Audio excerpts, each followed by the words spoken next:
Hi, welcome back guys. Today in this video, I'm going to show you how to get back streak on Snapchat after blocking, right? So you have to just go into the Snapchat mobile application here, right? And you have to just turn on the notification. Now you have to just go to the chat section and basically on the top right side corner, top left side corner, you will see your profile, right? So just click on the profile and on the top right side corner, you will see the settings. So just click on the settings guys here, and here you have to just scroll a little bit down, and here basically in the support you will find an option that is called I need help, right? So just click on I need help, and here you have to just wait for a few seconds till it get load. So sometimes here then you have to just click on contact us. So here just click on contact us, and here you will see option that is called I lost my snap streak.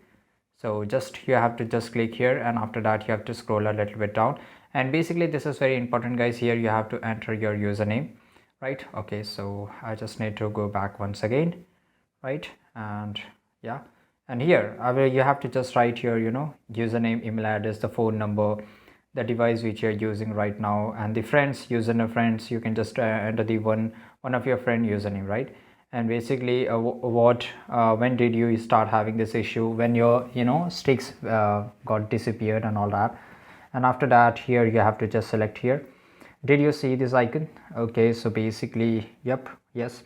If you don't, then just click on the no, and here you have to explain the description. You have to just explain each and everything very carefully, right? And after that you have to click on send, right? So this is the only and the easiest way I know how. If you know any another way how to get Snapchat streak back, make sure to like this video, subscribe our channel, and see you guys in the next video.